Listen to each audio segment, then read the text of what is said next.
I thought you were supposed to be a smart bitch. This is not a smart bitch action. Hi, Bookish Baddies. Welcome back to Bookish Chaos. I'm Shay, and today we are doing Iron Flame Part 2, chapters 19 through chapter 36. So we ended Iron Flame Part 1 in chapter 18, obviously, and Violet and Xaden ran into Nolan in the hallway, and Xaden is like, what are you doing in the hallway being suspicious? Please don't bark. Xaden was like, what are you doing in the hallway being so suspicious? And Nolan was like, I'm waiting for Caroline Ashton. And then she comes and they run off together into the sunset. So, chapter 19, epigraph. Dragons do not answer to the whims of me. Of me? Is it to the whims of me? So my notes were wrong. It is dragons do not answer to the whims of men. Colonel Kaori's field guide to dragonkind. Not me. Okay, 2 days later, flight maneuvers. Varys is there, of course, since Andarna won't be. If you remember from last video, or if you've read the book, Varys demanded that Andarna be at flight maneuvers. Rhee is even like, something's off about Solis, Varys' orange. And Sawyer asks, what's the deal with the way he stares at you? And they talk about it, and Violet says that he's obsessed with Andarna. Then they ask if she's okay, because she hasn't been to flight maneuvers, and her and Taryn talk in their heads. Varys walks up, and she unsheaths a dagger and wheels on him. And he's like, you wouldn't think of attacking a professor, would you, Soren Gale? Barf. He is talking about how she didn't do what he told her to do. And then he looks at Rhee and says, obviously her first punishment wasn't enough for your subordinate squad leader, Mateus, so she requires another. And Taryn starts yelling in Violet's head, which would be so terrible to have a dragon screaming in your head. Anyway, she's like, he can't hear you. And he's like, but Solis can, therefore Varys can. He stalks forwards toward Varys while Varys yells at Violet. Taryn lunges, bypassing Varys entirely and surging towards Solis with an ear-splitting roar. Taryn grabs Solis by the throat, and his fangs sink beneath Solis's scales, and Kaori sprints to get out of the battleground, because he's like, I'm out, dragons are fighting. Taryn says, only a rider can be the vice commandant of Basgiath. Without a dragon, you are no rider. Varys yells, fine! Varys says, she will pay no price for her dragon's refusal to attend, and Taryn says, not good enough. Varys finally says, humans have no authority to summon dragons. And then, to rub salt in the wound, Taryn makes Varys apologize to Violet. And I wrote, haha, bitch. Although she does end the chapter with, Varys may have been my enemy before, but I have a feeling this just made Solis my nemesis. She's not wrong. Chapter 20, epigraph. In the years after my father died, I forgot what it felt like to be loved. Then I entered the quadrant and became the monster everyone needed me to be. And I've never regretted it. But then you gave those words to me, and I remembered and nearly lost you too. I'm striving to be better for you, just like I promised, but I need you to know that monster is still there, screaming to use every ruthless part of me to get your words back. Recovered correspondence of Lieutenant Xaden Ryerson to Cadet Violet Sorengale.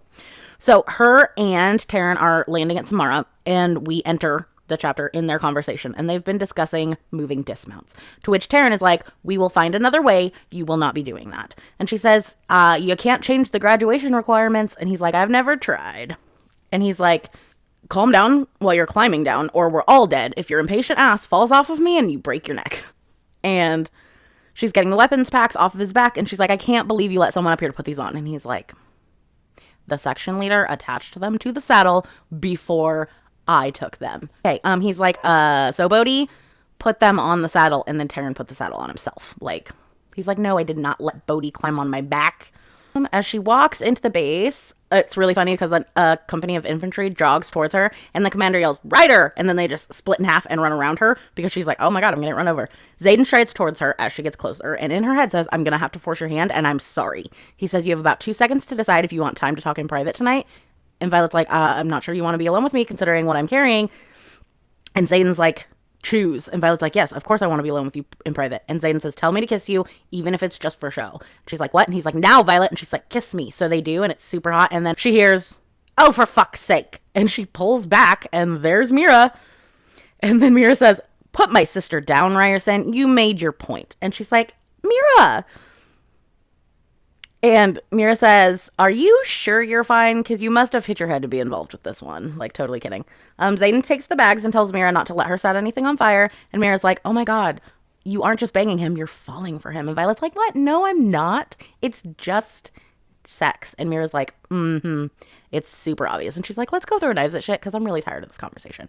Chapter break, they're throwing knives at shit like Mira requested. And Violet is dying to tell Mira that Brennan is alive. And she's doing everything possible not to do it because Brennan does not want people to know he's alive and he's part of the resistance. But I understand that feeling because, like, there's a big thing in my life. And it's not like a sibling on sibling thing. It's a very big thing in my life that I have told very few people about. And until this year, I had not told the sister in my life that has been my sister for the longest. And finally telling her that was a breath of fresh air. And I can't imagine having to hide something like our brother is alive if she thought that our shared brother was dead. Like, I can't even imagine. She asks about RSC and Mira's like, since when do you throw Tirish daggers? And she's like, Zayden gave them to me. And then she's like, I mean, I won them last year in a battle. So they argue about Zayden a little bit more. And she's like, I think I was stationed here because they're worried about attacks. And Mira's signet is wards. She can extend and strengthen them.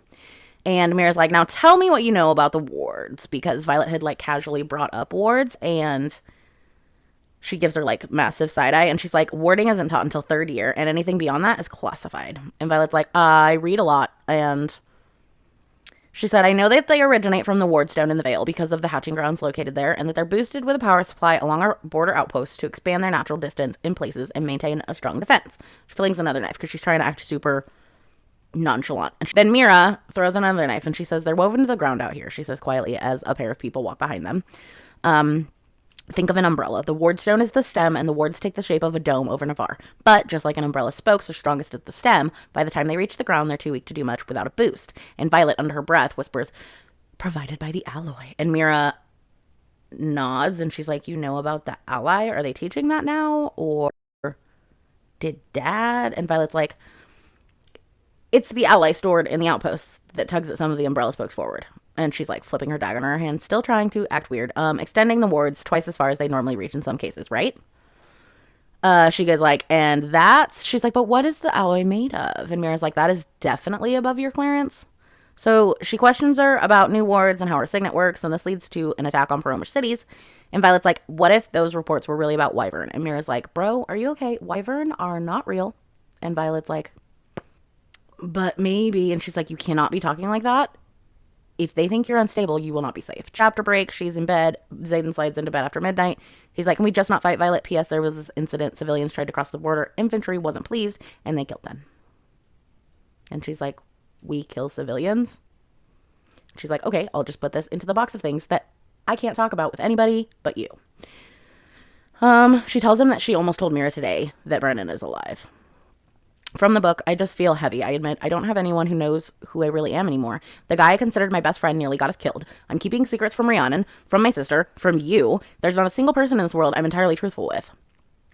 Zayden says, I haven't exactly made it easy for you to trust me, stroking his thumb over my cheek. I'm still not making it easy. But you and I are not easy people. What we build together has to be strong enough to withstand a storm or a war. Easy isn't going to give that to us. What we build together. The words make my reckless heart clench. Clench? Make my reckless heart clench. That's the word. I should have told you I was reading into the wards. I rest my hand on the warm arm of the skin. I know you told me not to, and I'd probably do it anyway, but mostly I didn't tell you because I don't tell you anything either. His thumb strokes my cheek again. You put it between us on purpose. Gave yourself a secret because I wouldn't share all of mine. I nod. You're allowed to have secrets. That's the point. I prefer they not risk everything I've worked for the past few years or your life. And yes, I'm still not happy about the scribe, but we're not fighting tonight, and I just need to know the important things. I won't withhold information that could change how you make decisions, and I ask the same of you. So they talk about the things that she asks about the weaving book and the fabric he left, and he's like, I just thought you might, like to keep your hands busy. He's lying. When he tells her the alloy in the daggers is made of palladium, a few other ores, and dragon eggshells. They are metal, and they still carry magic. He says, you love me, and Violet says, stop reminding me. I thought we agreed not to fight tonight. And Zayden says, maybe you're not the one I'm reminding. Chapter 21. Epigraph. The migration of the first year is one of the crowning achievements of Navarre's unification. What a celebration of the human spirit to leave a life of war and enter one of peace, blending people, languages, and culture from every region of the continent and forming a cohesive, united society, whose only goal is mutual security. Navarre, an unedited history by Colonel Lewis Markham, which we all know is not actually an unedited history. Thursday morning brings with her arm in a sling. Due to Wednesday's maneuvers, Taryn was right. Her body cannot take the rolling dismounts. Her and Rhea are talking about her injuries. Apparently, Nolan's list won't have an opening before it heals naturally, which is a lot. Rhea shoots Violet a look and says, I told you so, but she just shakes her head at her. She says this is not the place to explore her conspiracy theories, even if they're starting to feel more and more like there might be some truth to them. I've never known a mender to have a waiting list a month long. She's like, Thursdays, no maneuvers, no RSC, and no physics. Woo! They're in battle brief. Sawyer pops up saying, wonder who's actually here to teach. Pretty sure I just saw most of the leadership making their way to the flight field. Violet's like, what? Sawyer's like, yeah, they were running. Sawyer goes, they were running. That's all I know. Devera appears and is like, hey, there was an attack on the eastern wing and Mason Sanborn is dead. She thinks in her head, Mason, glasses kid, who is interracial with us. Violet whispers, unless they assassinated him during the attack. And Rhea's like, what? And Violet's like, it's nothing. She really needs to stop whispering out loud and say these things to herself in her head. Rhea's like, but she sits back down in her seat and ignores her. Devera has a good class where they talk about unification and all the things that were gained and lost because of it. Languages, folklore, travel, things from their cultures, libraries, festivals, everything that you lose when a culture absorbs multiple cultures. Things get lost. Things get lost in translation. They get lost when you take a bunch of little communities and force them all to have the same language, all to believe the same things, and it's terrible. Okay. Here we go. From the book. This part is important for real life. The books are all translated into the common language. Someone from Third Wing argues. And what was lost in translation? The Tirish girl asks. Do you know? He says, then you can walk into the archives and read whatever. Violet says, no, actually, you can't. For starters, no one can just walk into the archives and read whatever they want. You have to put in a request and any scribe can deny it. Secondly, only a portion of the original scribes spoke Tirish, meaning it would have been taken hundreds of years to translate every text. And even then, there are no historical tomes older than 400 years old in our archives. They are all 6th, 7th, or 8th editions. Logic dictates that she's right. And there's more conversation on this topic, which is the truth. Chapter break. In the gym, it's first year challenges. This is the last because next week is Gauntlet. And they will be training for presentation and thrashing to get their dragons. And they're going to start snatching second years for torture. Yay. The squad talks about the attack on the Eastern Wing and if they think that the wards are down out there. And Riddick is like, can't you ask your mom? And Violet's like, the woman who knew I was missing for a week and then told me to get back in formation when she realized I'd survived my first combat mission? Sure. Yeah, I'll talk to her about it. Dana's like, gonna talk to me yet? And Violet's like, nope. And Dana's like, come on, Vi, we've been friends since you were 5. Violet's like, I'll be ready to talk when the sight of you doesn't make me want to bury my knife in you. Rhea's like, what was that all about? And Rhea's like, I figured the thing at graduation was him and Ryerson dick measuring, but you don't speak to Atos anymore. And she's like, I thought he was your best friend. And Violet's like, he was my best friend. Rhea's like, I'll hate him on principle if that's what we're doing, but I know you, and I know you don't just cut people out unless they hurt you. So tell me, did he hurt you? Or is it something else we aren't talking about? My throat clenches. He stole something from me. Seriously? Her gaze pierces mine. Then report him for a violation of the codex. He shouldn't be our wing leader. It's more complicated than that. And then Emeterio and Dane have a conversation that ends with Dane saying, it's within my rights as wing leader. And Emeterio says, next match, Dane Atos against Violet Sorengale. Imogen's eyes go wide. Rhea's like, no fucking way. Violet looks at Dane and is like, this is bullshit. And Taryn warns her to keep her shields in place. Bodhi runs in. Imogen went and got him. And he's like, you shouldn't do this. She's in a sling, Atos. And Dane's like, last time I checked, you're a section leader and your cousin isn't her wing leader anymore. Okay, so they start to fight, and he says, keep the daggers if it'll make you feel better, Cadet Sorengale. Her eyebrows shoot up. Bodhi's like, you know she's good enough to kill you from here with those. And Dane says, she won't. I'm her oldest friend, remember? And Rion encounters, and this is certainly friendly behavior. She takes her stance like Xaden taught her, palming one of her daggers. She says, reach for my face and I'll cut you open. And he says, deal. And then he lunges for her torso. She's like, I know his moves, so I dodged the first attempt. And he's like, you're faster this year, because he's proud of her. She's like, Xaden taught me a few things last year. He winces, and then he attacks for her, swinging at her torso again. She flips her dagger, and then punches upward, clipping him under the jaw, but she doesn't cut him. And Riddick's like, fuck yes! Because I love Riddick. Dane's like, damn. And this time he comes at her faster. Her back slams into the mat and Painter rubs on her shoulder. And he's like, I just want to talk to you, he whispers, his face inches from mine. And I just want you to leave me the fuck alone. I hold my knife steady where he can feel it. It's not an idle threat, Dane. You will bleed out on this mat if you even think about taking one of my memories. That's what Ryerson meant when he said Athbean, isn't it? He asks, his tone just as soft as his eyes. Those familiar eyes I've been able to count on. Oh my God, we're skipping that part. You know damn well what he meant. And he's like, I told my father what I saw when I touched you. And she says, when you stole my memory? And he's like, but it was just a flash of memory. Ryerson told you that he'd gone to Athbean with his cousin. He searches her eyes. Second years don't get leave for that kind of flight, so I told my father. I know you were attacked on the way there, but I had no way of knowing. She's like, you said I'll miss you, and then you sent me to die and sent Liam and Soleil to their deaths. Did you know what was waiting for us? And he's like, no. He said, I'll miss you because you chose him. I told you I knew things about him, that he still had reasons you didn't know about to hate you, and you still chose him. And I knew I was saying goodbye to any chance of us on that field. I had no clue Griffins were waiting to ambush you. She's like, you expect me to believe that? Then you sorely misjudged me, and I know every reason Satan has to hate me. And he says, you know about the scars on his back? The 107 for the marked ones he's responsible for? Yes. You're going to have to do better than that. And he says, do you know who carved those into his skin? And she's like, fuck. And Sawyer's like, tap out. She's like, my hand's a little bit busy at the moment. Dane starts to talk to her, and she says, you may have been my oldest friend, my best friend, but all that died on the day you violated my privacy, stole my memory, and got Liam and Soleil killed. I will never forgive you for that. His eyes flare with something that looks like desperation. Your mother did it, he whispers, slowly rising first to his knees. She wins. I tap out. And she's like, what do you mean my mother did it? But he's like, are you okay? And Violet's like, he didn't touch me. It's fine. And so Bodhi leaves.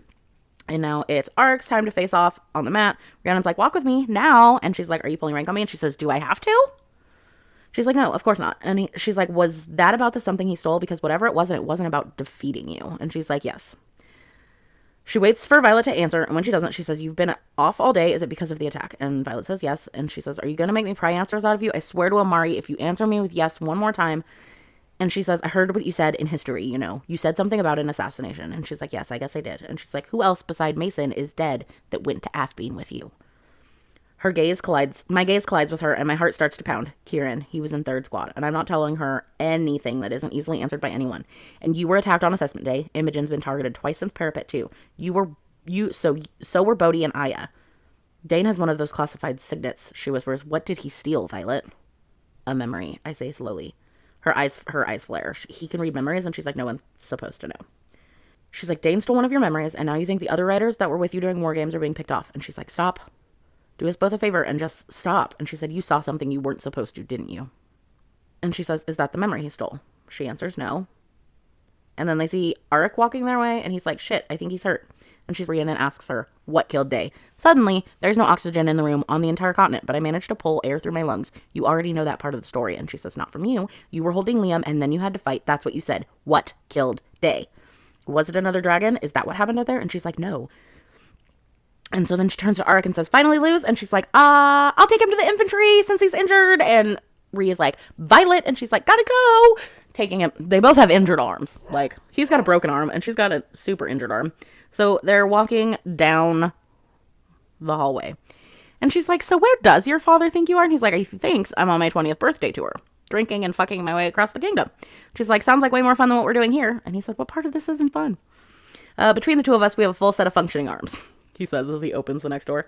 Ever the charmer, aren't you, Cam? She winces. Arik, sorry, it's been a hell of a long day. So they're walking down the hallway some more, and he shortens his stride so that she can keep up, and he says, she's catching on, isn't she?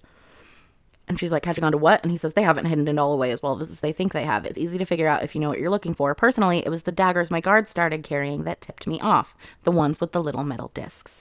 She's like, oh my God.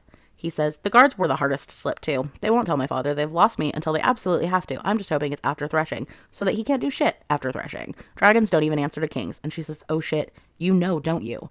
His brows lift and the mage lights catch on those royally green eyes. Why else would I be here? Chapter 22. At some point during your second year, you'll realize the trust you feel with your friends and family has nothing on the loyalty you develop for your squad. Page 91, the Book of Brennan. We open on Violet in a nightmare running from a venom. She's yanked off her feet by an unseen force and lifted into the air completely immobilized. White scalp under thinning hair, shadows mark the gaunt hollows of his cheekbones on an eerily youthful face. The venom, well, I don't know why that's capitalized. The words, the venom, is in all caps. Says, there's no escaping me, writer. I've waited centuries for someone with your power. Fuck you, it comes out at a whisper. Spoiler, that should have been her "this isn't my dream" light bulb moment. Just saying. Chapter break. She's following Zayden. He's like, where are we going? And he's like, Basgaiath's Forge. And she tells him, thank you for trusting me. They are mind speaking about the Wardstone in the first 6, and she says that I need a first-hand account from one of the first 6 that her father talked about, because he talked about seeing one and it was existing, and she's like, I need to know if it's been translated and redacted to uselessness. And then, bam, Varish is there. But luckily he isn't alone. He yells for someone, and Grady appears with his arm linked through Riddick's, whose arms are behind his back. Grady says, turns out you're quite hard to catch by surprise. Your door doesn't allow anyone entrance. And Zayden's like, she's on leave, recovering from an injury, so you can't take her for interrogation. In Mindspeak, he says he'll use this opportunity to kill you for the embarrassment Taryn put him and Solus through, meaning Varish, obviously. She's like, you can't possibly know that. And he says his intentions are pretty fucking clear, trust me. And my God, this woman is so stupid. Why didn't she catch on here? Because she's stupid, is what my note says. Varish says, you're on leave. She isn't, which is true. When she goes to Samara, she is on leave. But he can still be pulled into work. They argue some more, and he's like, you weren't mine at threshing. And she's like, I'm not yours now. But yes, bitch, yes, you are. She reaches out to Sigale, and Sigale says, I chose him for his inability to relent. And Violet's like, that's not helpful at the moment. Do I need to remind you of what he's carrying? And Sigale says, fine, but only so this conversation ends. More arguing in the group. Zayden says, you went to Sigale? In her head. And she tells him there's a book she needs him to take to the archives, plus page number that mentions the next text she wants. He reminds her that only the body is frail. She is unbreakable. Chapter 32. No, we're not there yet. Chapter 23. Epigraph. The things that happen behind closed doors in the Writer's Quadrant in order to turn? That word is turn. I put an extra U in there. I put an extra O in there. Epigraph. The things that happen behind closed doors in the Writer's Quadrant in order to turn young cadets into full-fledged writers are enough to turn even the staunchest of stomachs. Those prone to queasiness should not pry. Major Offender's Guide to the Writer's Quadrant, unauthorized edition. The key can be found in my desk drawer. The secret passphrase she was given. Their goal of this torture training is to not tell their secret phrase and not give out any other information. They walk through a windowless guarded cave, and it has desk chairs. They cross through 2 more chambers, and then Grady says, you've all been given your classified info to protect. The room they walk into has a scarred wooden table in the center of the dome-shaped room, 6 chairs, 5 wooden beds with no mattresses along the cobblestones, and a door that Violet hopes is a bathroom. Grady says, for right now, we're in what's called a classroom setting. Remember what that means? Ree says it means we're not in the graded scenario, and we can ask questions. Grady says, correct. Grady tells them, gives them a secret, tells them to share a secret. That is the other thing they're not supposed to give out. He's like, also, eat and drink. You will be tortured by other people. We decided a long time ago that the professors of RSC doing the torturing doesn't foster a really good teacher and student dynamic, so I will not be the one torturing you. I will be immediately outside of the cave, though. The biggest goal, and you get extra points and a patch, is if you can secure your escape. No squad has managed to do that in the last decade. Okay. Ree sniffs the mug and she says it smells like apple juice. All right, we don't have much time. So, pick a secret, any secret to share with the group. I'll start. Last year, when we were at Montserrat, Violet and I snuck out so that I could see my family. And Sawyer's like, you what? And Riddick's like, badass. Didn't know you had it in you to break the rules, Violet. And Rhiannon says, oh, Violet's full of secrets. You aren't you? And she's like, really? And Riddick's like, whoa, am I picking up on some tension? And her and Rhea are like, no. She's like, we're fine. Sawyer says, I didn't tell my parents I had to repeat. They didn't even ask questions my first letter this year. They assumed that Writer's Quadrant cadets couldn't write for the first 2 years, and I let them believe it. I just didn't want them to be embarrassed of me. And Violet says, you're not an embarrassment, and I'm sure they're just glad that you're alive. Riddick's like, agreed, I'm afraid of snakes. And Sawyer says, that's a shitty secret. And he's like, surprise me with one, and you'll see just how shitty. Besides, you didn't know it, so I think it qualifies. We're not supposed to have a weakness in the quadrant, right? That's my weakness. I scream like a toddler every time I see one. And then Violet's like, I'm in love with Zayden Ryerson. And they're like, that's not a secret. Everybody fucking knows that. And she's like, yes, it is. And Sawyer's like, no, it's really not.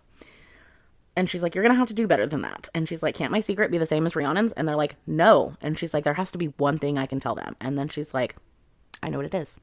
Our infantry is killing Promish citizens at the border. Sawyer's like, what? And Riddick says, there's no way. And Rhiannon stares at her. She says, it happened while I was at Samara. Whether or not we're getting updated at Battle Breath, it's happening. Good enough secret? And they're all like, okay. She's like, good. And then she lifts the mug and she goes, stop, don't drink it. And they are like, what the hell? And she's like, it smells like the water they gave us from Land Nav. And they're like, they're trying to disconnect us from our dragons and dull our signets. And she's like, Ree's like, did anyone drink? And they're like, nope. And she's like, good. Nobody do it. So Grady walks back in and he takes them into the adjoining room. He chains Riddick, Ree, and Sawyer to a rock wall. Violet's like, I guess I'm in the seat first. And he straps her down to the chair, leaving her dislocated shoulder in the sling, and says, no, this is where I leave you. I guess this is where he actually said the thing about them not being able to be the ones who torture people. So strangers come in and start torturing Violet. Taryn is very worried because he can feel her pain, and she's like, I'm fine. Reorders the boys, don't tell them anything they can use against us, because the boys are all like, oh, our poor Violet. They leave after a bit, and Ree says, Vi, your eye. And Violet's like, it's swelling shut, not falling out. Oh, she asks Xaden, what time is it in her mind? And he says, almost midnight. Are you? And she cuts him off and says, don't finish that question. You know what happens down here. She tells them what time it is, and they're all cut off by the door opening, and Varys shows up to be a douche. The woman tells Varys, sir, we were using standard interrogation protocol. He says, good thing I'm here. Then crooks his finger to the door and says, I believe you all know Wing Leader Atos. Chapter 24, Epigraph. Every few years, a squad comes along that defies all expectations. They rise through the ranks, secure each patch, win every challenge, and then they inexplicably filter and then fall. They call it the burnout effect. They flare too fast, too bright to sustain the pace. Sad, really, but mildly entertaining to watch them turn on one another. Major Offender's Guide to the Writer's Quadrant, unauthorized edition. Dane comes in and is like, and Sawyer is like, why is our wing leader here? And Rhiannon's like, well, he's going to advocate for her, like Ryerson said a wing leader should. And Violet's like, he's not. Varys is like, yes, Dane, use your signet on her. And Dane's like, I'm not doing that. Because she's like, do not fucking touch me. As she's all like, I'm sure it's all, jumbled because she's just been beat the fuck up. And then Varys says, then who are you going to practice on to extend your ability past recent events? We're running out of civilians around here for Nolan to mend. And if you think she hasn't told the rest of her squad your little secret, you're giving her too much credit. She realizes that Varys is Dane's teacher. He is his signet teacher, so their signets must be similar-ish. Varys tries to bait him by being like, you could see what she sees in him. Violet's like, no. And Dane repeats, no. He says, I will not participate in an interrogation assessment of a cadet with a prior injury, and leaves. And Varys is like, son of a bitch, and then punches her injured shoulder. Chapter break. Nolan is here to heal her. Ree tells her it's morning. Nolan says, the vice commandant called me in to heal you, so he can shatter you again and again until you break. I'm on orders to remain in the antechamber for the rest of your interrogation, which he's extended until tomorrow. Nolan's like, that's not normal. Nolan tells her to find a way out, shuts the door, clicks the lock, but doesn't shut the window. Nolan convinces Varys to walk back with him to the infirmary, and they talk about the patient. But they leave. Ree says, we have to get out here. Honestly, I think Varys might try to kill Violet. Sawyer's like, are you serious? And Violet's like, he already pushed me to burnout once. Ree's like, okay, I'll ask the obvious question. What in the hell do you know that we don't? And Violet's like, Sawyer melts the hinges of the door, and the girls save the boys from the door falling on them. Riddick says, this is cute. We should consider quitting the quadrant. We'd be kick-ass thieves. With dragons. Sawyer agrees. Unstoppable, Riddick says with a grin. They make it to another door, and one of Violet's daggers starts to heat up, and she's like, that's weird. So she puts it up to it, and it unlocks the door. And they're like, what the fuck? And Ree's like, holy shit. And she's like, later? We're escaping. Now go. Chapter 25, Epigraph. If we ever choose to invade enemy territory, which we don't, I would choose Zolia as my first target. Take out the Cliffsbane Academy, and you take out years of Griffin Riders in one strike. Tactics, a personal memoir by Lieutenant Lyron Panchak. If you've read Audic Storm, you know why I said Panchak's name like that. They make it out of the cave, and she tells Ree that Xaden gave her the daggers, and this is and then they hear, well, this is an unexpected delight, and Professor Grady was, in fact, sitting in a chair. I picture, a camping chair with, a mug of tea, reading a book, sitting outside this cave, waiting to see if someone escapes. Ree extends her hand and says, we'll take that patch now. Chapter break. Dane doesn't look her in the eye for the next few days. Riddick is like, flying to Samara every weekend or holed up in your room with Ryerson isn't good for you. The boys are like, you need to be a normal second year. And Ree is like, first squad lost someone from an interrogation. So that's now 2 second years. Some of First Wing appear. One is Caroline freaking Ashton. They want to know exactly how they escaped. And they're like, fuck off. We're not supposed to tell you anything about our interrogations. Bodhi appears and is like, shouldn't you all be in battle brief? And her and Bodhi talk about Xaden on the walk to their seats. But all of their seats have a leaflet on it. The headline reads, Zolia falls to Dragonfire. The rest of it says, The third largest city in the Breivik province has fallen to blue fire dragons and their riders. Though the city and its drifts fought valiantly, the 2-day battle ended in Peromish defeat.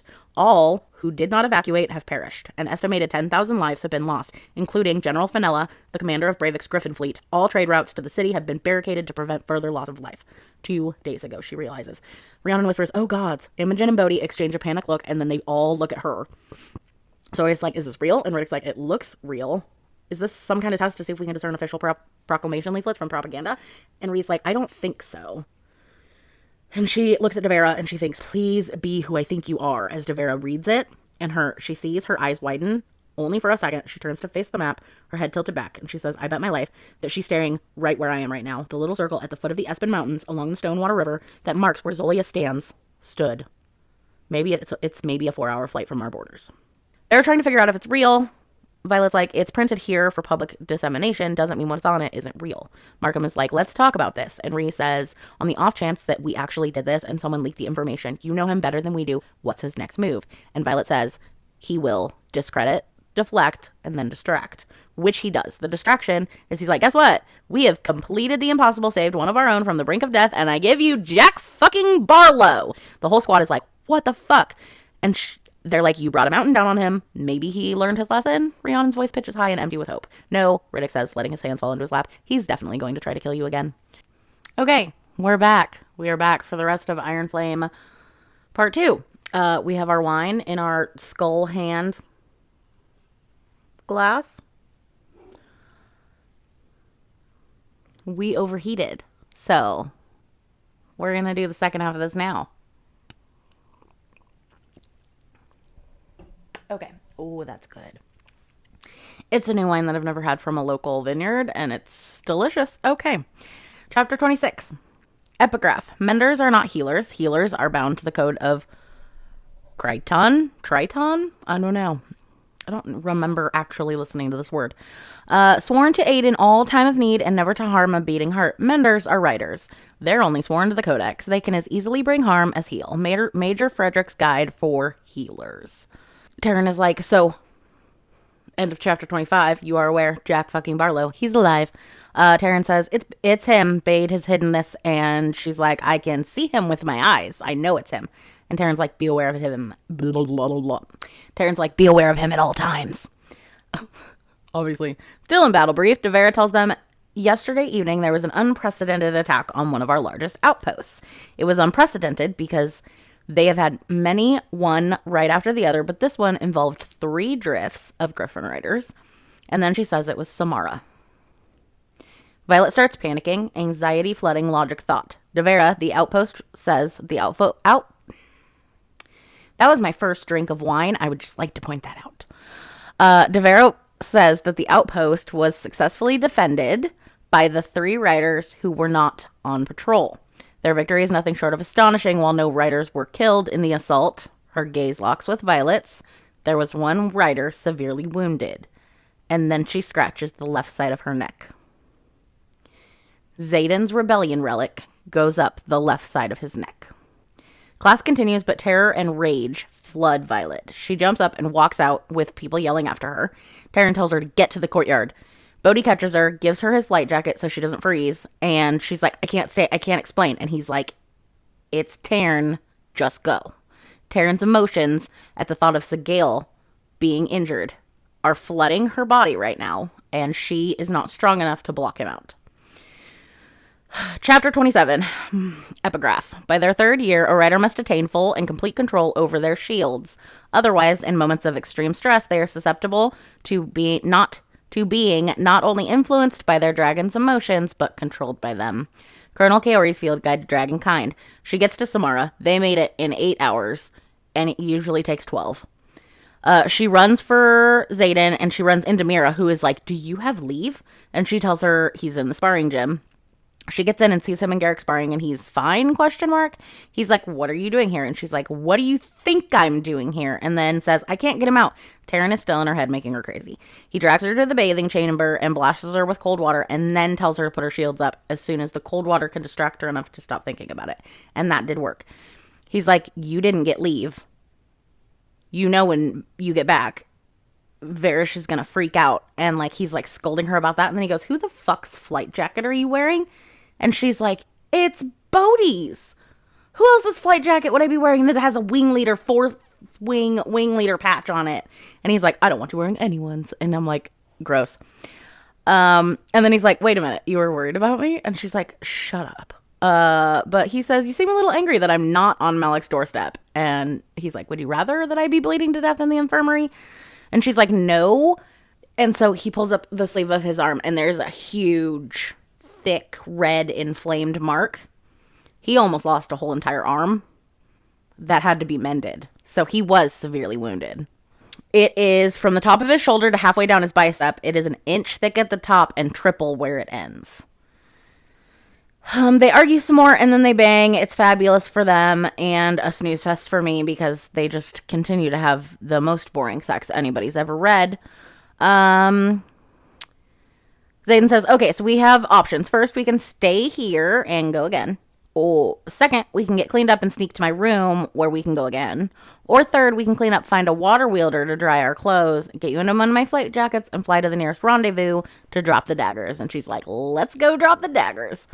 And he's like, "Of course." Chapter 28, Epigraph. Though Griffin riders are not capable of producing signets, they are not powerless. In fact, some would argue that they've honed lesser magic, especially mind work, into the deadliest weapon of all. Underestimating them is an error. Griffins of Poramil, a study in combat by Major Garion Savoy. On the flight to the rendezvous point, Taryn says, "I still do not approve." And Violet is like, "And yet we're still flying." And Taryn says, "Only because I vowed to let you make your own choices after Ressen, not because I agree with you." He says, "This is an unnecessary risk." Violet says, "One Taryn and Xaden and Segale take all the time." And he's like, "The Shadow Wielder is not my concern."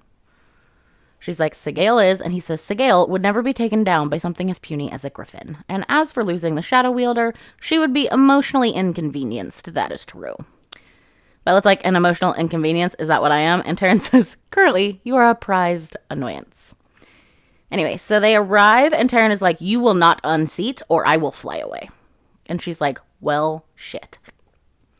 So a full drift arrives, and three of them approach. In the middle of the three is Serena Cordella. She is the Griffin Rider who appeared while they were at Ressen and said, "There are 4 Ven in there, and you guys should probably leave. We're going to fight, but you guys should leave."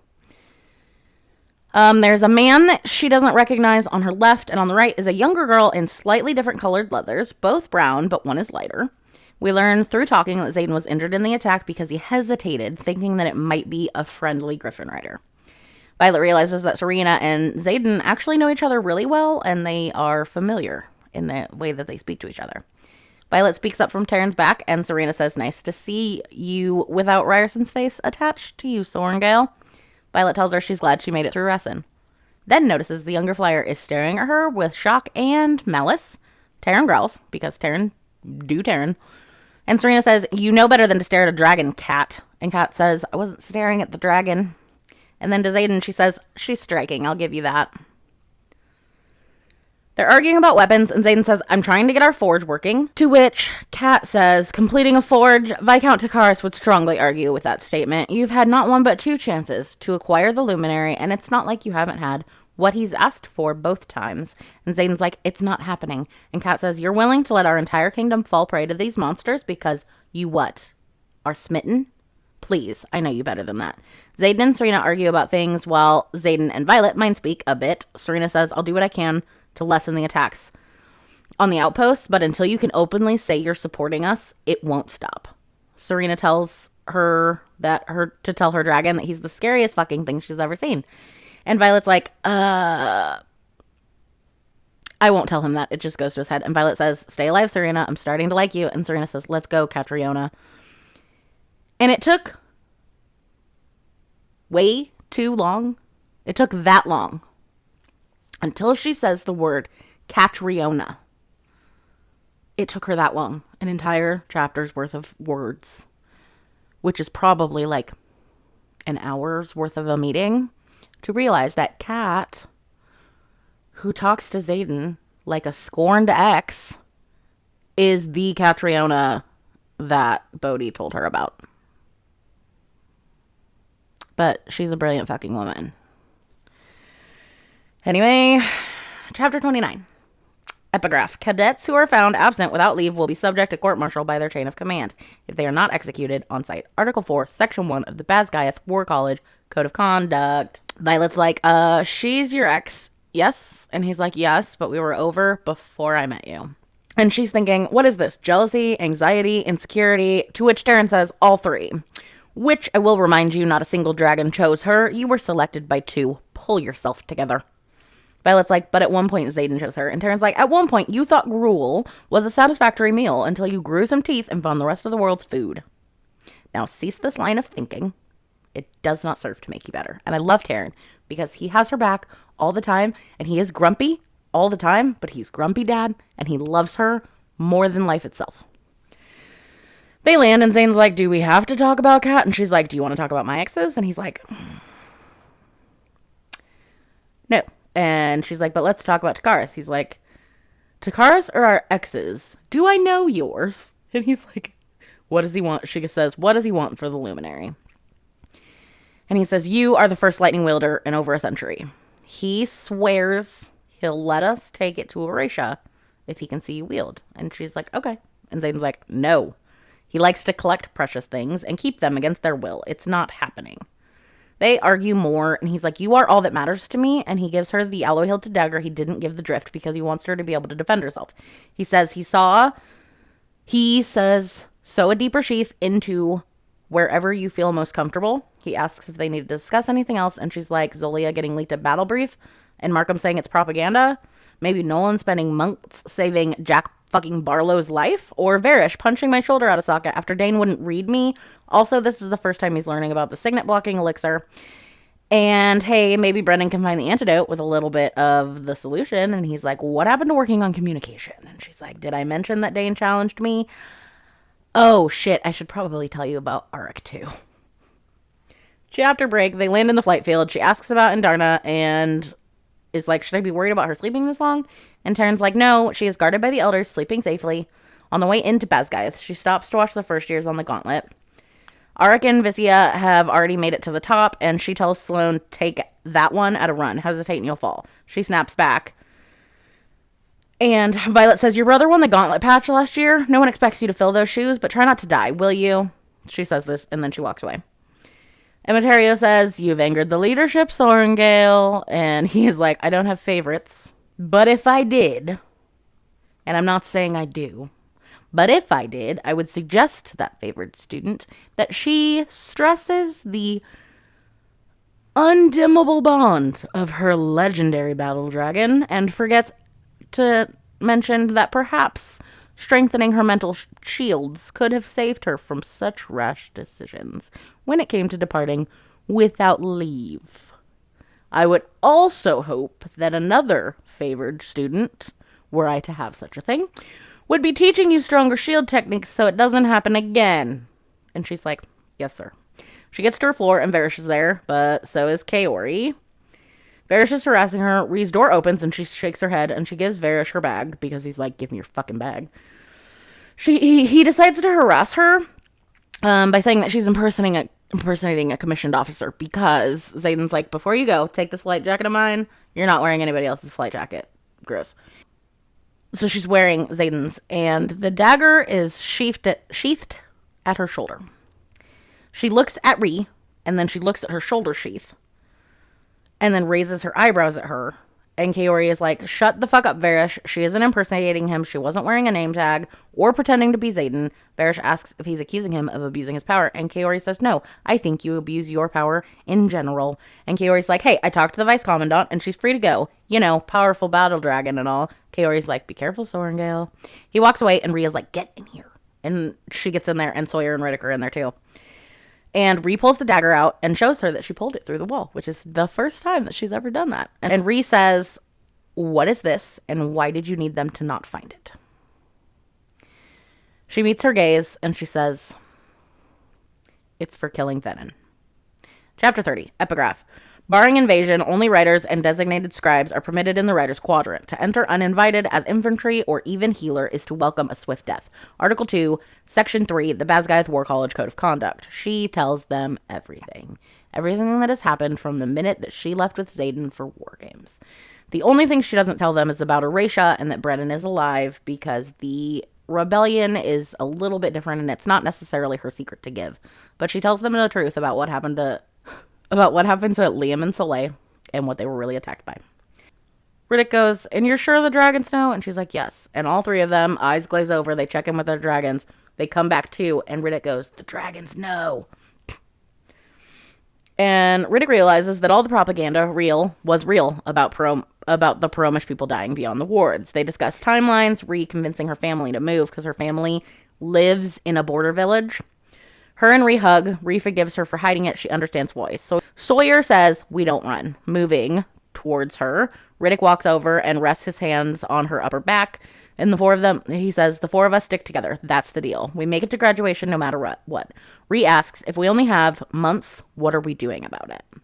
They decide to leave weapon smuggling to the marked ones, and they will help her with research. Which means they can get 3 times as much research done if all 3 of them are reading books about the wards and trying to get the Eurasian wards up. Sawyer says, if it means we get to spend time in the archives, I'm in, because he hearts Jacinia, and it's super cute. And Riddick is like, oh, we know why. And then eyebrow wiggles at him. I can't do that. From the book, Jacinia has already given me the oldest book she has access to on word weaving curricula, and it only covers expansion, not creation. What we need is a primary source, and I doubt the first 6 walked around writing books after they founded Basgiath. We're a little busy. Not too busy to keep personal journals. Riddick sets the dagger's hilt in the center of his palm and tries to balance it. They all look at him. What? Rhiannon asks. They kept journals, he says with a shrug. At least 2 of them. Warwick and Lyra. He catches them staring and quickly grabs his dagger by the hand and says, wait, do I actually know something about the archives that you don't? And then he says, I do, don't I? He says, Lyra and Warwick's journals are here, or at least according to a classified ledger, in your mom's office.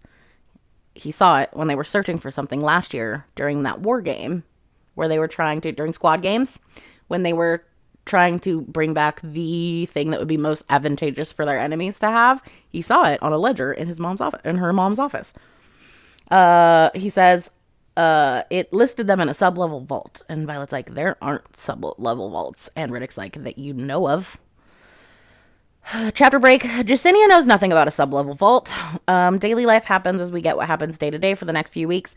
By the Saturday that she goes to see Xaden is in the ops room and Mira's on patrol for the weekend. And Mira's on patrol.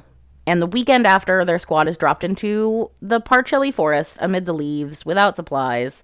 This is leadership saying, Taryn and Sigale won't be denied, but her and Xaden will. The next weekend, she has to skip flying to Samara so that her squad doesn't receive a 0 for not participating in an RSC scenario, and now it's threshing day. Rhys says, you look more nervous than you did when it was our threshing. And Violet is like, I haven't seen Sloane yet.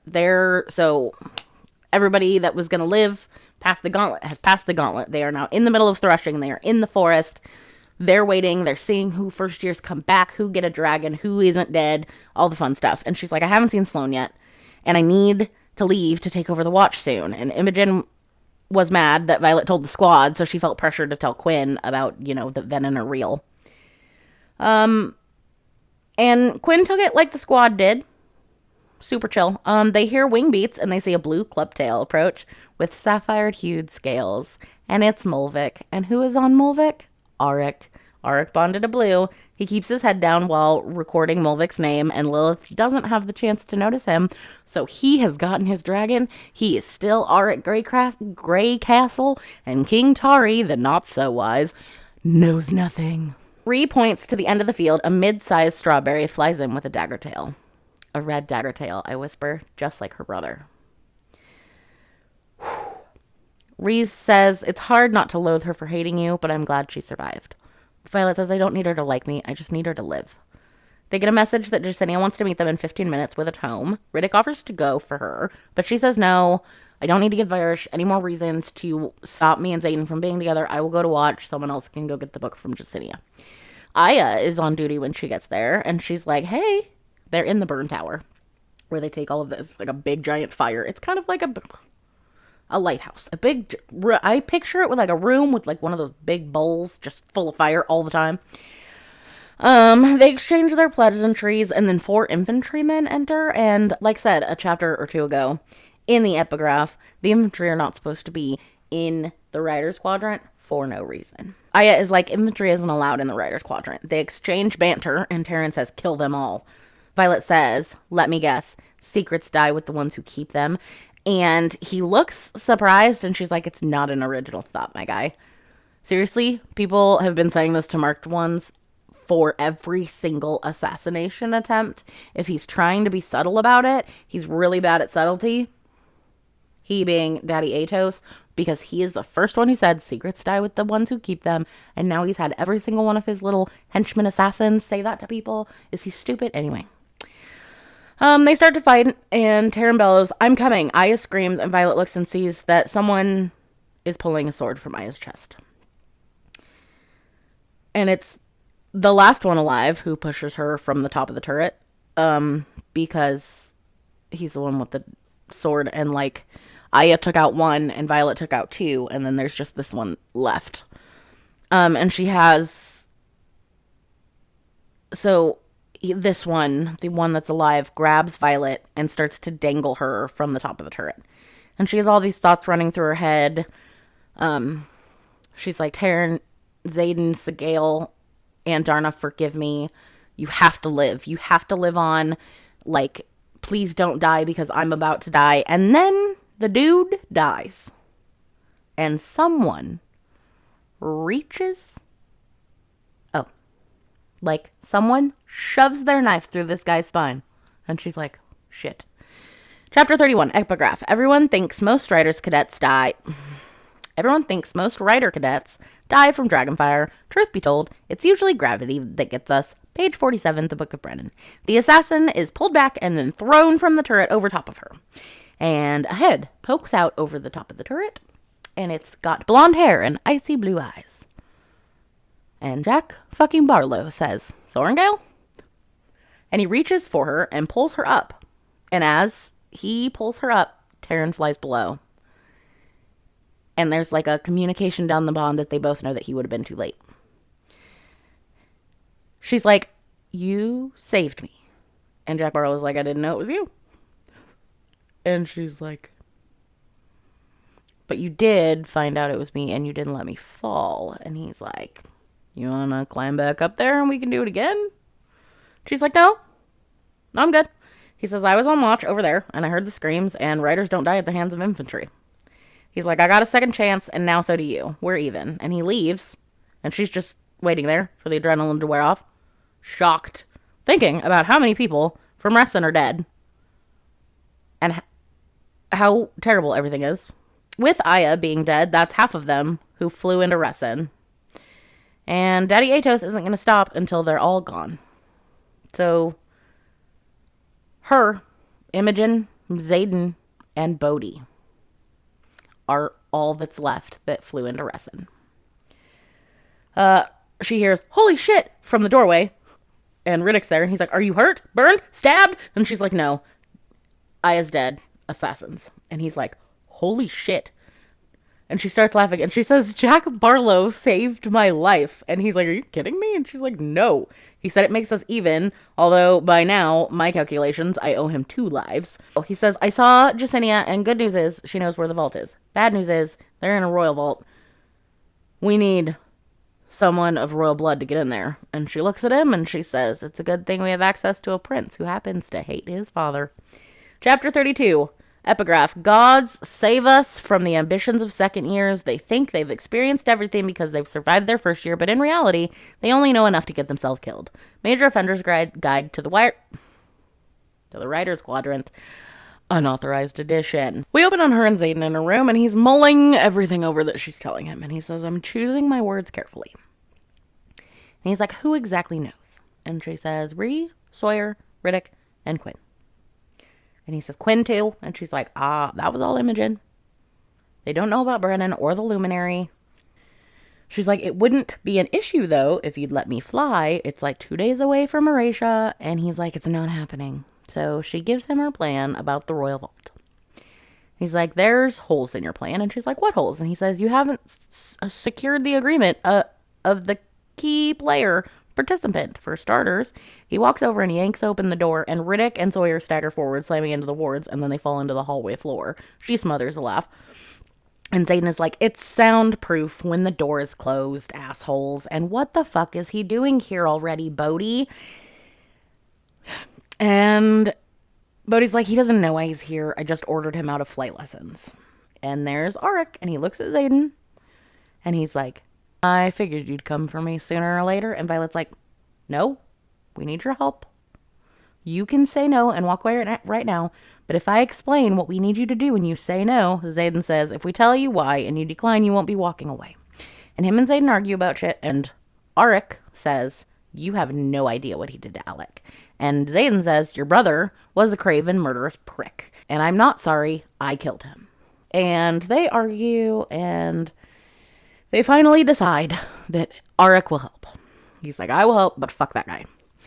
They decide who's going to go, and Imogen says, we have 45 minutes until the archives are closed. Chapter 33, Epigraph. The first time you're caught in the archives after the door seals for the evening will be the last.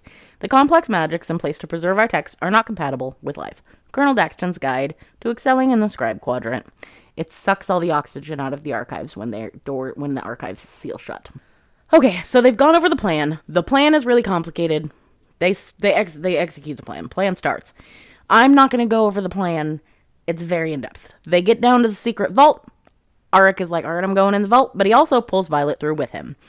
To which Zayden is really pissed about. Auric is like, I need help looking for these books. And he's like, I kind of assumed the royal wards were similar to your wards. I don't know what I would have done if they weren't. So her and Auric are in the vault. She asks Halden know about what's happening out there. And Auric says, yes. And he says, I'm here, aren't I? So they look everywhere for the books. They're like, we have like 15 minutes to get out of the vault. You guys have got to hurry up. And they find them. They're in a desk. They're warded. So Auric reaches his hands in to grab them. His hands get burnt. They have to bolt. They have no time left. They are in the sub-basement level of this archives. And they run as fast as they can. They have to get out of the archives before the door shut. It's really stressful. Rebecca Yarros did really good at creating suspense in this part of the chapter with how urgent it is that they are to get out and how much they're not likely to get out. They do make it. The doors seal. Chapter 34. Epigraph. My last words with my father before the Battle of Eurasia were spoken in anger, because he was sending me away from my own safety. I'm not sure I'll ever forgive myself for that, but I like to think he forgives me. Recovered correspondence of Lieutenant Zayden Ryerson to Cadet Violen Sorengale. Chapter 34 starts with Zayden yanking Auric through just as the door slams shut. Justinia asks them if she got it. She signs to ask if they got it, and Violet nods yes. Violet asks, do they suspect you? And she says, not yet. And she's like, if we get back to the dorms quickly, it'll be fine. Bodhi helps Auric out of his robe carefully with his blistered hands, and Imogen says, I'll take care of him, meaning Nausea, so she walks over and taps his head with her memory-wiping abilities. Violet decides to change the plan a little bit. She says, Riddick, we'll take you to your room. Riddick, take Auric to his room, keep his hands hidden, and go to the infantry and ask for Dyer, because Dyer told her that he owes her because she saved his life during RSC. Zayden asked Quinn how things went for her, and she said, I projected into the commons and made it clear I was looking for lemonade because we've all been drinking in Imogen's room, and then I managed to take a walk as Violet and Rhiannon, and this is where Quinn informs everybody that her signet is stronger because her great aunt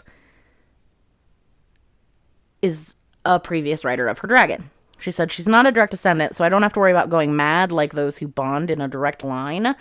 Bodhi says, that went blessedly uneventful, and Imogen replies, speak for yourself. You weren't in charge of keeping Zayden calm, while that one had Violet trapped behind the wards with him.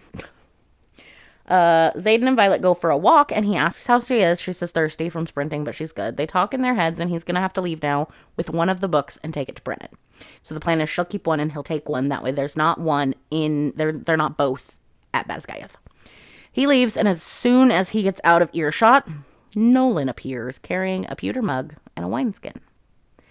He says, I thought that was you. I was getting some lemonade when Jack told me that he saw you out here, and I remembered that you were on my mending list. And then he hands her the mug, and he says, it's your favorite, I remember. She thanks him for helping them during the interrogation, and Nolan says, I never like to see you hurt. And he has it out for you for some reason, and you're always with Xaden, so I don't see you often. She tells him that Xaden left earlier, and she said, we don't always get along. And then she's like, the kitchen must have changed the recipe because this has a funny yet familiar aftertaste as she drinks the lemonade. And I wrote, I thought you were supposed to be a smart bitch. This is not a smart bitch action. And then Nolan glances at the cream satchel that she carries with the journal in it. And she's a writer. Her satchels would be black. Nolan whispers an apology, crinkling his brow as the mug rolls from her hand, crashing to the gravel a heartbeat later. I can't protect you from the consequences of your own actions when you risk the safety of every civilian in this kingdom. She hears bootsteps sound all around her. And Varys appears and says, why, Cadet Sorengale, what have you gotten yourself into? End of chapter. Chapter 35. The only signet more terrifying than an intrinsic is a truth-sayer, and yet we let them live. Major Offender's Guide to the Writer's Quadrant, unauthorized edition. Violet wakes up and her head is swimmy and heavy, and she overhears a conversation where they're arguing about Lilith finding out. And we learn that she's in Caldir right now with the king, so they have at least a week, because that's how long she's supposed to be in Caldir. She feels something hard in her head and realizes she's sitting in a chair, strapped very clearly to the chair. And a voice says, there she is. And they yell for Varys to come in. He tells someone to stay out, that he promised to do this their way once. And Nolan walks in and says, we need you to answer a few questions, Violet. She says, you drugged me. I trusted you. I've always trusted you. And he said, clear this up and we can return to trusting each other. Nolan says, let's start with why you stole Lyra's journal. He reaches behind Nora and brings out the book. He says, I wanted to be wrong, but Markham had sounded the alarm that the royal wards within the king's private library had been breached, and then I saw you standing in the courtyard with a scribe's satchel. She says, which is common to transport books from the archives. And had that been the case, you would have woken up in the infirmary with a headache, and my most sincere apologies. Nolan holds up the scarred leather journal, the very key to protecting Horatia, but you carried this. We're not here to argue that point. Varys watches her with rapt fascination, and he says, answer my question, and we'll let you go sleep off the headache before class tomorrow. Lie even once, and it's going to get messy. And she says, in her head, she says, so it's already Sunday. Nolan says, we need to know who did this and why. And Violet thinks they don't know who, so everyone else is safe. No one is here to watch what is going to happen, and cave to save her. And she has her mind, so fuck these guys. They bring in Nora, who's a truth-sayer, and they begin to question Violet, and Nora is like, truth. But Violet twists her answers so everything she says is true. So they'll be like, did you take the journal from the vault? And she's like, no, I did not. And they're like, did you put this book? She's like, and they're like, how did it get in this satchel and in your hands? And she's like, I did not put that book in the satchel. And things like that. And then they're like, who helped you? And she was like, I alone. Oh, yes, she did put the book into the satchel. She's like, I alone put that book in the satchel. I alone walked out with that book. That kind of a thing. Nolan is like, Violet, please just tell them what they need to know so they can ascertain what happened. And she's like, oh, because they can't get into the royal vault. They don't know what else was taken. Varys asks her more questions and then backhands her. Nolan cries out, Major, but Varys dismisses him. She remembers Aiden's words, only the body is fragile. You are unbreakable. Chapter break, it opens with the sound of her blood dripping on the floor. I'm not gonna talk about the torture that they're subjecting her to. It is on page. I will hit the main parts that are necessary to know, but she is very, very being beat up. It is actual torture. She hears a voice say, sleep if you can. And it's Liam. She thinks, you're not really here. He says, she thinks you're hallucinating from pain and dehydration, a mirage. And he answers, maybe. Violet opens her one eye because that's all that she can open, just enough to see him sitting on the floor beside her. He pulls his knees up, resting his elbow on the side of the bunk just beneath her fractured arm. Or maybe Malik sent me. As a kindness. He says, I know you're staying strong and I'm so proud of you. And Varish and Nora talking about how to get her to break. Nora says,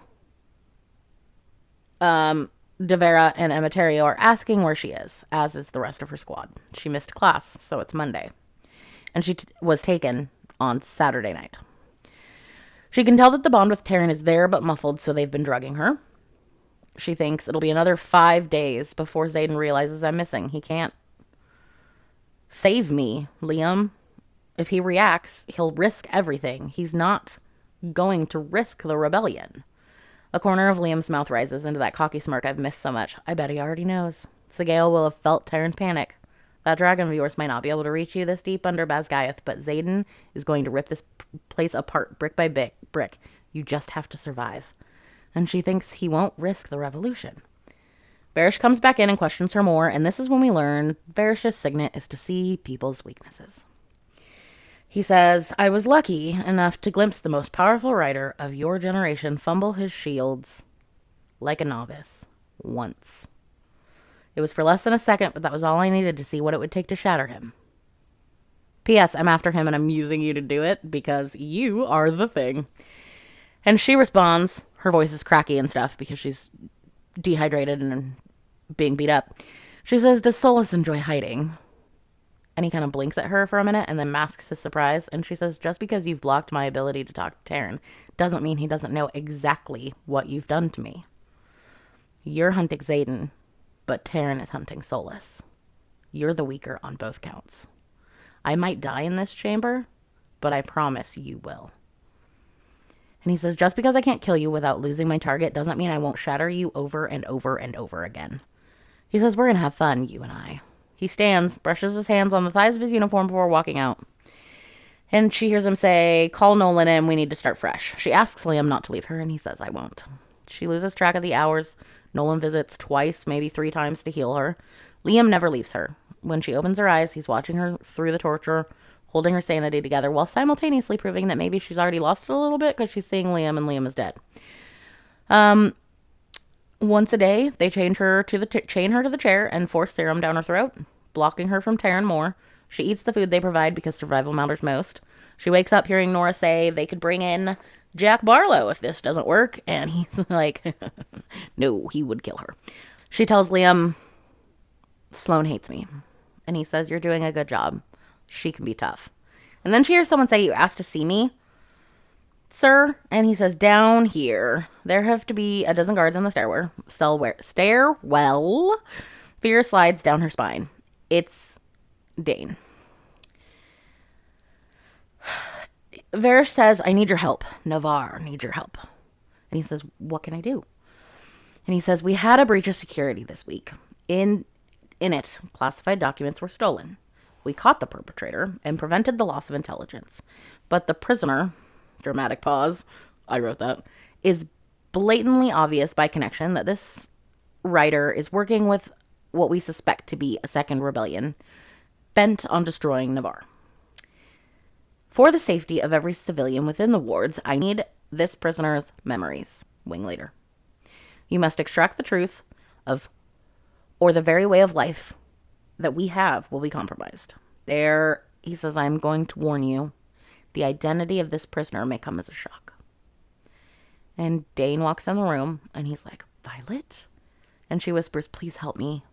And Dane says, you've been torturing her for 5 days and he says, since she stole a journal from the king's private library? Yes.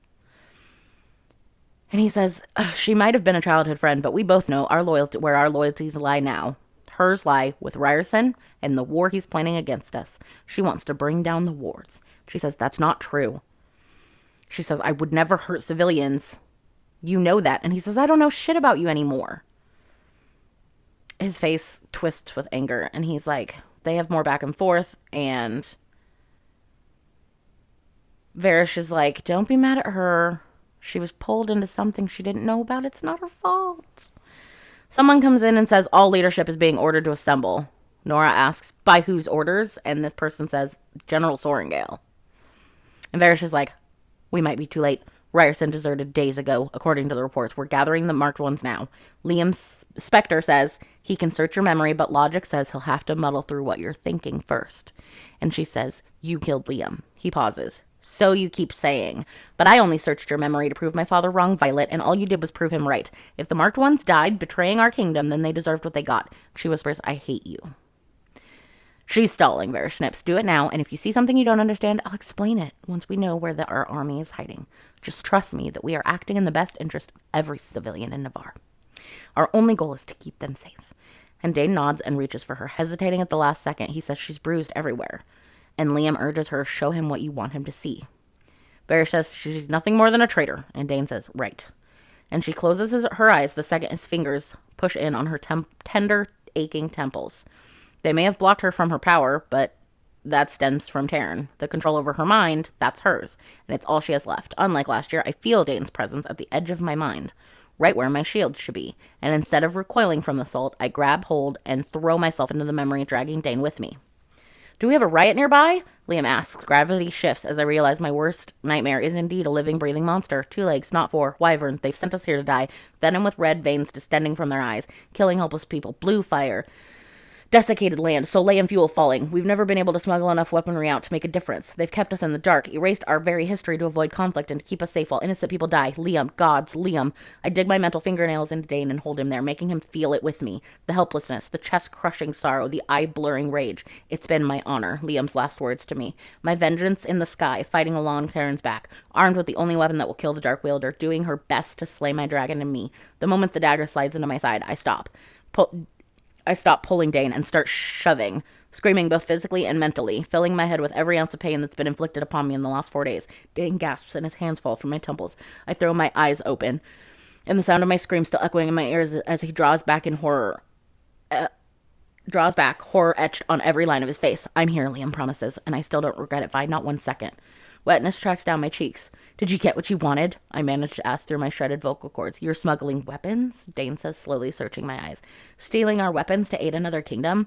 My stomach sinks at my complete, absolute failure. Out of everything I showed him, that's what he took? I wrench my gaze from his to look at Liam, memorizing the lines of his face and those trademark blue eyes. I'm so sorry I failed you. You never failed me, not once, he whispers, shaking his head. We pulled you into our war. If anyone's sorry, it's me. As you should be, Varys answers. So it's very weird. And did she say that out loud, hearing Liam say it to her in her head? That's a point of contention. But we know what Varys' signet is, unless Varys has a second signet. Ignore the tears filling my eyes right now. Oh, Liam. I need a minute. Dane tells Varys, give me that knife. He's like, I'm going to compare it. And he's like, we can't have you kill her. And he's like, I want to compare it to the one I saw in the memory. The ones they're stealing from us. He says, this is the one They're taking them by the dozens, arming the enemy. I saw everything. There's at least one drift involved. She thinks the boy I used to climb trees with along a river, its river will be my demise. He says you should have trusted me, Violet. None of this would have happened if you just trusted me. He looks sad and says, now it's too late. Nora yells, we need to go. And Liam tells her, you're all right. I'll be here. I'm not going to leave you. She thinks of Taryn and Xaden. She thinks, I hope they survive it. It being her death. His arm draws back and she waits for the surge and the cut of pain and the flow of blood, but it doesn't come. Varys staggers backwards, holding his side, his eyes bulging. A roaring sound fills her ears. Dane brings the bloody knife to the straps on her wrist, cutting one and then the other. He says, I don't know if we can fight our way out of here, but we have to try.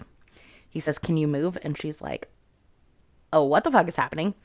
Dane's like, Violet, you have to move or we're dead. And he helps her get up. He's like, he gets her and is holding her beside him. And he walks up to the person that's in front of like the door and he holds it up to their throat. And he's like, let us pass and you'll live. And they hear the words, I make no such promises, as a second blade dagger slices this person's throat, and from the shadows emerges Xaden. I look up at the Wrath of Dune in the form of gold flecks gold-flecked onyx eyes. Chapter 36. Epigraph. The only crime, worse than murdering a cadet, is the unfathomable act of attacking leadership. Major Offender's Guide to the Writer's Quadrant, unauthorized edition. He looks like he wants to kill Dane, and she's like, no. She, leans forward and almost falls. And she's like, Dane saved me. You cannot kill him. And this is where Xaden tells her there's nowhere in existence you could go that I wouldn't find you. He's holding her. Everybody's crying. Garrick appears and says, you took off so fast. You couldn't leave a single one for me? As he's like, it took me forever to clear the barricade of bodies in the stairwell. And Violet smiles and says, hi, Garrick. And he says, you've looked better, Violet. He's like, but I'm glad you're alive. And he's like, it's chaos up there. Leadership launching all over the place to go to the border. And he's like, it looks like it works. And Varish is not dead in the corner. Varish says your father will be so disappointed, Dane. And he will, because Daddy Atos sucks. And Dane goes to kill him, but Xaden is like, this honor is Violet's. And then Xaden helps her take the dagger and kill Varish. Xaden and Violet have moments alone. And she's like, I didn't break, but also this was stupid. Brennan isn't ready for this, and we'll lose the forge. And Xaden is like, I don't give a fuck about Arisha. Arisha can burn if you're safe. And Garrick goes to clear the staircase, and he yells, Xaden, we have a problem. And Xaden, Dane, and Violet argue about if she can walk and who should help her. As they get closer to the stairs, Xaden says, what kind of a problem? And as they appear, they hear a general-sized one, and as they go around the corner, Garrick is like, hands up. Lilith has a sword pointed at him. And she gives Violet the antidote for the serum. Lilith demands to be alone with Violet. And she's like, you dropped wyvern carcasses at all the outposts, Ryerson. Xaden's like, Atos, did you decide to follow me? And Dane's like, apparently. And then they leave them alone. And they have a small argument about what's been happening. And Lilith is like, I wasn't about to lose another child, so I put you in the Writer's Quadrant to protect you. And she's like, no, you did it because you think less of scribes. And Lilith is like, bullshit, the love of my life was a scribe. She's like, I called in a favor from Xaden for letting in the marked ones, and he was to protect you. Because you are too smart, you couldn't have been around Markham, you would have figured out what was happening, and you would have turned, and Markham would have killed you. She asks about the knife marks on his back, and Lilith's like, yeah, bitch, I did that, and I would do it again. And they get her out of the dungeon, and they're like, okay, it's time to go. And Violet's like, no, we have to tell the Quadrant the truth, and we have to give them the chance to leave. To this, Dane says, guess my official last act as a wing leader is to call formation. So he does. Chapter break. Dane is saying, here is where leadership is now. Here is what they have tried to hide from you. This is what's happening. They're trying to hide the dozen wyvern bodies that have been dropped all over the place. Most people don't believe them. They decide that the humans will leave it up to if the dragons want to tell their writers the truth and include them in it. Some do, some don't. A dozen professors run out, including Professor Carr, who is like, what have you done? And he releases fire, because that's what he has. And Xaden's like, Bodhi! And Bodhi steps forward and goes, like that. And fire disappears. Guess what? Bodhi can counter signets. Devera tells them, we won't stop you. In fact, some of us have been waiting to join you. And Bodhi's like, really? And she's like, who do you think put out the news about Zolia all over Battle Brief? Battle Brief. I don't know why those words are so hard for me to say together. Devera's like, it was me, bitch. So Xaden tells everyone they are leaving within the hour. Get your shit. We're flying to Erasia. When they get there, her brother looks furious. They make it to Erasia. From the book. What the fuck did you get her into this time? Brennan shouts at Xaden as he's carrying her barely alive body again. And she's like, he got me out, I promise. And he's like, oh? Then why is it every time he shows up, you're half dead? And I was like, truth, my guy. Brennan looks up and sees the massive riot approaching and says, what have you two done? Xaden says, ask your sister. And Violet says, you did say you needed more writers, right? And that is the end of part 1 of Iron Flame. We're all in Erasia. We're not all in Erasia. Half of the riot is in Erasia. In one single night, Violet took half of Basgiath's War College's Riot of Dragons. I'm so proud of her. My wine is done. Part 2 of Iron Flame is done. Okay, guys, make sure that you like this video. Thank you so much for being here for Iron Flame Part 2. There will be Part 3 and Part 4 coming. I do need to finish those scripts, though. I love that you guys are here. I hope that you enjoyed this video. Remember, if you are subscribed to the channel, you are a bookish baddie. If you are not subscribed to my channel, you're just a bookish person, not a baddie. Okay, thanks for being here. I will talk to you guys next time. Bye.